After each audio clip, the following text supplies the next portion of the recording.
A primeira denúncia contra o senador, que de fato ganhou repercussão nacional no âmbito da Lava Jato, ocorreu no ano de 2017, que foi um caso de uma empreiteira que teria feito uma doação para o Diretório Nacional, na época, ao MDB, de modo que esse dinheiro teria entrado na conta do Diretório Nacional, o presidente do Diretório Nacional teria enviado esse recurso para o Diretório de Alagoas e, ao fim, como destinatário final, teria ido para a conta do senador para efetuar os gastos de campanha.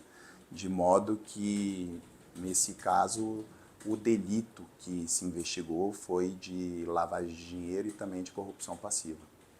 Ao todo, são 38 processos, de modo que nós já conseguimos arquivar 32 procedimentos criminais em relação ao senador. Porque, no caso, quando a Lava Jato estava bem aquecida, ali eu falo entre os anos de 2017 até 2019, a frequência em que as denúncias apareciam era muito maior.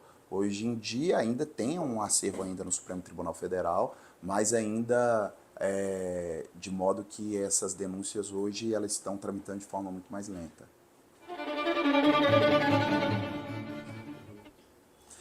O que é bastante comum nesses inquéritos da Lava Jato eram as denúncias vazias que o Ministério Público apresentava, ou seja, inúmeros fatos políticos que não tinha nenhuma repercussão na esfera criminal e de modo que procurava de algum modo, de alguma maneira, criminalizar os partidos. Acho que a maior prova disso foi o quadrilhão que o Ministério Público Federal ingressou em relação a mais de 2 partidos políticos buscando a criminalização partidária. Ou seja, a interlocução entre membros do mesmo partido até para eventualmente buscar uma doação eleitoral, que à época era totalmente legal e legítima, buscava-se criminalizar esse tipo de conduta, visando uma suposta contrapartida dos membros do partido.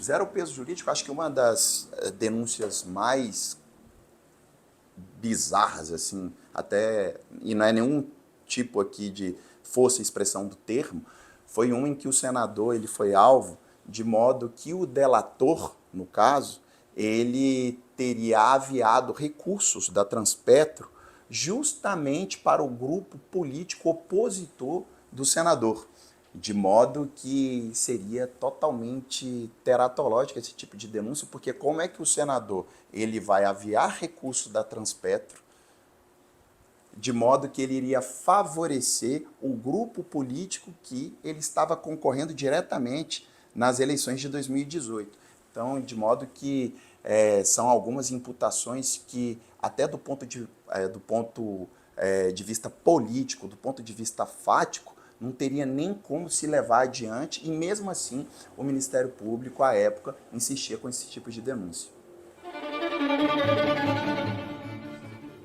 O Instituto da Delação ele veio a lume na Ordem Jurídica Brasileira no ano de 2013. E a Lava Jato é do ano de 2014. Então foi um instituto que ele foi desenvolvido da forma mais traumática possível.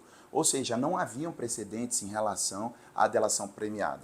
E isso foi construído paulatinamente, principalmente pela jurisprudência do Supremo Tribunal Federal, em não permitir que a mera palavra do delator fosse possível instaurar um processo penal contra o investigado. Eu acho que esse foi um ponto crucial, porque a própria lei já definia que a mera palavra do delator não seria possível para sustentar uma condenação em sede de sentença.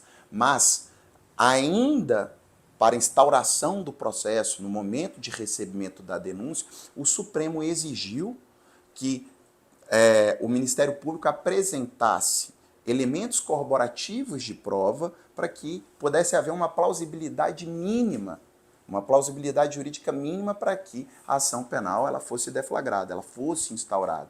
Então, acho que esse foi o grande marco que, inclusive, impediu que o Supremo processasse muitos processos sem justa causa, né? Sem qualquer finalidade, onde já se sabia, desde o início, que a ação penal ela não iria prosperar de nenhuma maneira. Em relação às delações da OAS, delação da Odebrecht, e principalmente as delações que envolvia, no caso, a UTC, eu acho que o Supremo, ele de fato foi responsável por meio da segunda turma em fazer um freio de arrumação. Eu acredito, e aí eis a razão do foro da prerrogativa de foro, porque se não houvesse, ou se compreendesse pela eliminação do foro, esses processos certamente estariam em Curitiba. E aí o efeito seria devastador, porque haveria ali de fato uma criminalização da política, inúmeros parlamentares hoje estariam condenados e, obviamente, a política manchada em razão de processos que não havia a menor plausibilidade jurídica. No entanto, a 13ª Vara tinha compreensão totalmente diversa do Supremo Tribunal Federal. Razão pela qual eu entendo que o Supremo foi responsável justamente por armar esse freio de arrumação para que pudesse colocar a operação nos devidos eixos. Um exemplo que eu acho que é o mais emblemático foi justamente esse, em que os delatores eles buscavam, por conta de um benefício próprio, ou seja, muitas das vezes até para se cacifar futuramente a um dado posto político, seja de senador, seja de governador, a partir do momento que eles estavam presidindo uma empresa, por exemplo, como a Transpetro, eles ali dentro do cargo, eles amealhavam recursos, eles extorquiam as empresas licitantes e depois, quando a polícia investigava, eles simplesmente diziam que faziam isso para beneficiar um dado grupo político, mas na verdade ele estava ali amealhando recursos para que ele pudesse utilizar futuramente numa dada campanha eleitoral. Então, de modo que os políticos foram vítimas, isso aqui eu falo com toda tranquilidade, até porque falo com base em decisão já transitada em julgado pelo Supremo Tribunal Federal, em que isso foi revelado, de modo que as delações não prosperaram, esses delatores receberam o benefício da lei penal e o que causa maior espanto. Hoje em dia, eles não sofreram nenhum tipo de punição. Olha, um caso bastante interessante aconteceu no ano de 2017, em que foi julgado o habeas corpus do José Disseu no Supremo Tribunal Federal pela segunda turma, só que no dia do julgamento do habeas corpus do José Disseu no Supremo Tribunal Federal, a Lava Jato ingressou com a denúncia na primeira instância. Ou seja, justamente um movimento muito bem pensado, a meu ver, porque não pode se dizer que isso foi coincidência. Inclusive, o ministro Gilmar chamou a atenção no dia do julgamento, no Supremo do HC do José Disseu, para esse fato. Como que o Supremo ia analisar o HC do José Disseu naquele dia, a Lava Jato, na primeira instância, ingressou com a denúncia como uma forma justamente de intimidar o tribunal, para que o Zé Disseu não fosse solto. Então, assim, esse é um exemplo clássico da Lava Jato, em que me parecia que a primeira instância em Curitiba trabalhava de comum acordo com o Ministério Público Federal em Brasília à época. Eu acho que assim, o modus operandi da Lava Jato, ela ocorria muito dessa forma. A gente sentiu uma pressão muito grande na véspera do julgamento, em que havia denúncia, ou seja, havia um verdadeiro consórcio, sem qualquer força de expressão, em relação à imprensa, que à época trabalhava em conjunto com o Ministério Público, e naquela semana que antecedia o julgamento, a gente viu uma pressão midiática muito grande em cima do tribunal para que essa decisão para que a denúncia ela fosse recebida. Eu me lembro, inclusive, até um caso à parte da Lava Jato, que foi o julgamento em que envolvia aquela questão da Mônica Veloso no Supremo Tribunal Federal, em que foi tão mobilizado o julgamento à época para o recebimento de denúncia do ex-presidente do Senado, no caso, do senador Renan Calheiros, que foi feito um cordão humano em volta do prédio do Supremo Tribunal Federal, e no momento em que essa denúncia ela foi recebida, Inclusive, nós conseguíamos, de dentro do tribunal, ouvir os fogos de artifício na Praça dos Três Poderes. Ou seja, a nosso ver, era uma denúncia sem justa causa, que ao fim e ao cabo, em 2018, o próprio Supremo Tribunal Federal, à unanimidade, absolveu o senador Renan Calheiros. De modo que a gente vê um caso bastante emblemático, porque não há mais como se reparar o dano causado ao político, que sobrevive a cada 8 anos em relação ao senador, de eleição em eleição. Então, assim, a forma como foi feita todos esses processos, vazando para a imprensa, a cada renovação de prazo de inquérito, a cada 60 dias na Polícia Federal, cada nota soltada na imprensa, isso tem um efeito devastador para a vida política do candidato. E quando se avizinha o período eleitoral, isso serve de instrumento para os opositores para poder minar e retirar essa pessoa da vida política. Sem dúvida nenhuma. Aqui eu posso até lembrar, não digo só eleições para o Senado, para a Câmara, para o governo, até para a presidência da República, mas eu digo inclusive a própria eleição dentro do Senado Federal de 2018, que a Lava Jato, à época, por meio de seus procuradores, faziam campanhas deliberadas na internet para evitar que o senador Renan Calheiros fosse presidente do Senado Federal, porque eles entendiam que o senador Renan Calheiros era contra as 10 medidas, e fazendo, inclusive, insinuações desrespeitosas ao Supremo Tribunal Federal, dizendo que o Supremo soltava e ressaltava bandidos corruptos, dizendo que o ministro do Supremo, no caso, que tinha decidido para que a votação fosse fechada da eleição do Senado, ele teria perdido a noite de sono, porque se entendia que se a eleição fosse fechada, seria mais favorável a um dado candidato. E ele terminou decidindo nesse sentido. No entanto, aquele candidato terminou perdendo as eleições porque terminou ocorrendo de forma aberta. Então, veja que aqui não se está a se falar tão somente das eleições para o Senado ou para a Câmara, mas principalmente para as eleições dentro dos poderes da República.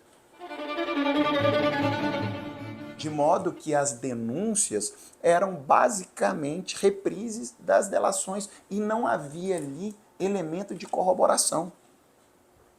Ou seja, tanto é que o Supremo, numa jurisprudência bastante inteligente, ele vedou que as planilhas feitas internamente pelas empresas, elas não valiam como elemento corroborativo para sustentar uma acusação. Porque era muito simples. O delator falava, depois a própria empresa, no caso, produzia ali uma planilha de dinheiro que seria destinada à suposta corrupção. E a partir de então, o Supremo começou a exigir elementos externos de corroboração e não elementos internos produzidos no âmbito da própria empresa. O que quer dizer isso? Começou a se exigir que demonstrasse uma passagem de avião, que demonstrasse a estadia em um determinado hotel, que demonstrasse filmagem, ou seja, elementos externos além daquilo que ele estava falando. De modo que isso freou consideravelmente as denúncias que chegavam até o Supremo Tribunal Federal para que se houvesse uma apuração mais qualitativa dentro do âmbito do Supremo Tribunal Federal. De modo que eu entendo que foi uma decisão muito correta por parte do tribunal. Esse caso, na verdade, estava sob investigação da Polícia Federal, em que se buscava de toda forma e de toda maneira atingir o senador Renan Calheiros.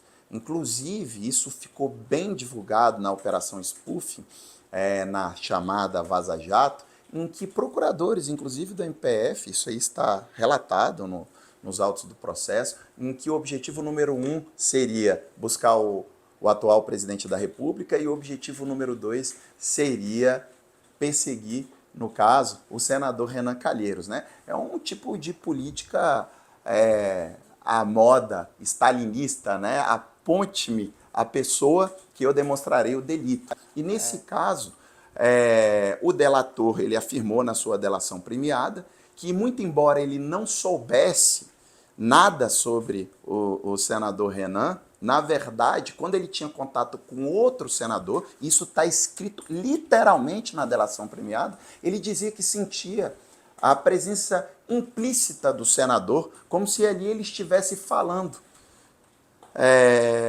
naquele dado local, a partir do contato que ele tinha com aquele outro senador. Ou seja, em outras palavras, o senador Renan não estava presente no local, mas a partir do momento que esse outro senador falava e conversava com ele, delator, ele sentia a presença implícita do senador. Então, assim, são casos assim verdadeiramente bizarros que aconteciam e que, quando o Supremo rejeitava esse tipo de denúncia, esse, no entanto, em sede policial ainda, a população não compreendia.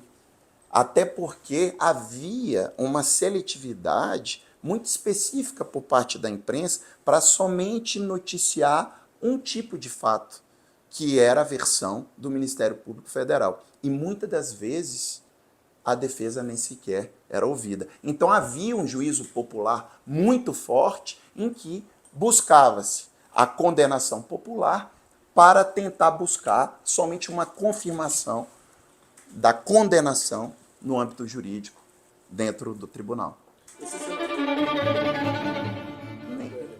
Nem sequer conhecia, não tinha contato, e muitas das vezes, quando nós, defesa, tínhamos a oportunidade de se entrevistar com o próprio investigado, a resposta mais recorrente que a gente tinha: não conheço, não sei o paradeiro, não sei do que se trata. Ou seja, ilações que não encontrava a menor correspondência com a realidade, que tinha a pretensão de se tornar uma ação penal dentro do Supremo Tribunal Federal. Essa é a razão pela qual eu digo que a função do Supremo na Lava Jato foi fundamental, porque foi um verdadeiro freio de arrumação para a operação, porque da forma como ocorria em Curitiba, ela vinha servindo como uma instância de passagem pelo TRF4, chegando até o STJ.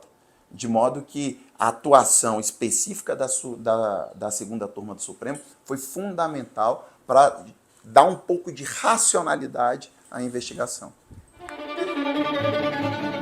Porque, eu vou dar um exemplo prático, 77 pessoas firmaram acordo de delação no âmbito da Odebrecht. E muitas, a forma como acontecia era a seguinte: o que o senhor tem a dizer, no momento da colaboração, em relação a esse dado político, a esse dado senador, a esse dado deputado? E muitos afirmavam que conhecia, já tiveram acesso a uma pessoa pública, e é natural que essa pessoa ela não conhece todo mundo. E isso tudo se revertia para dentro do âmbito da investigação. A gente via, muitas das vezes, que aquilo que estava escrito na denúncia não guardava nem sequer correspondência, o que é gravíssimo isso, com o próprio termo de colaboração. Razão pela qual os vídeos desmistificavam muitas das vezes aquilo que estava escrito na própria denúncia específica. A vida do senador foi completamente revirada. Ele mesmo, de livre e espontânea vontade, entregou todos os seus sigilos, inclusive o sigilo bancário, de toda a época, desde o momento em que ele permanece ainda como senador da República. De modo que a vida dele foi totalmente vasculhada.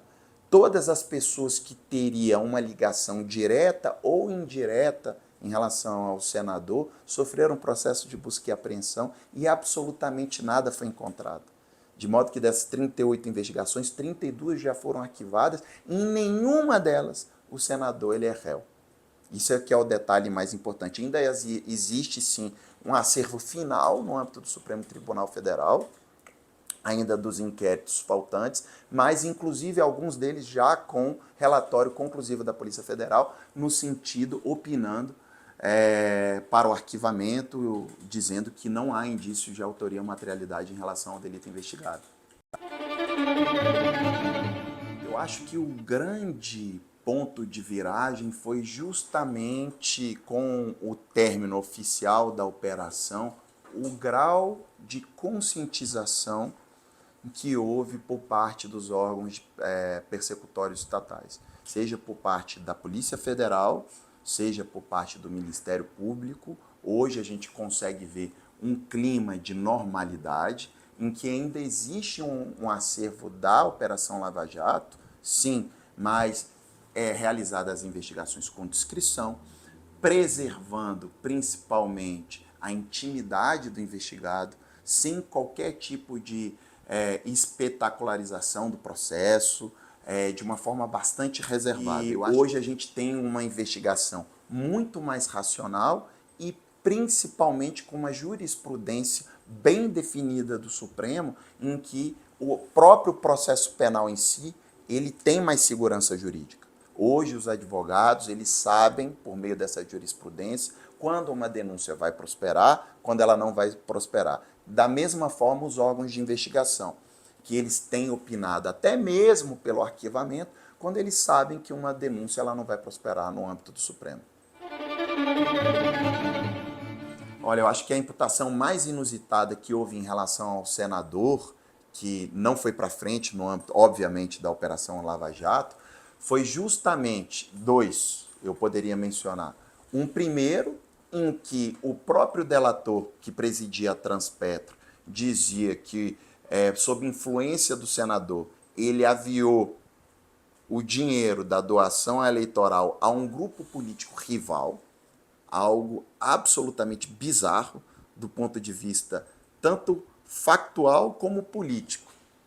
Como que o senador poderia influenciar um presidente da Transpetro a aviar uma dada doação em que os beneficiários seriam seu grupo rival político no Estado à época de uma eleição? Eu acho que esse foi o ponto mais controvertido dessa imputação, que inclusive, à época, o ministro Gilmar Mendes fez consignar essa questão em voto. E a segunda, que eu acho que essa talvez a mais estapafúrdia, foi no sentido de que a empresa fazia a doação ao diretório do MDB Nacional, esse dinheiro saía da conta do Diretório Nacional, migrava para o Diretório Estadual, e a presidente do Diretório Estadual, hoje já falecida, ela aviava esse dinheiro para a conta de campanha do senador, para que ele pudesse fazer gasto de campanha. E para provar o conluio entre o senador e essa presidente do Diretório Estadual, a prova mencionada e citada na denúncia foi o fato do senador ter ido ao velório da presidente do Diretório Estadual e ter postado isso no site próprio da internet, de modo que provaria aí o conluio, o fato dela ter aviado esse dinheiro para a conta de campanha. Com muita elegância, o ministro Fachin citou essa questão no voto dele, dizendo que a prova era extremamente frágil para poder sustentar uma denúncia no âmbito do Supremo Tribunal Federal.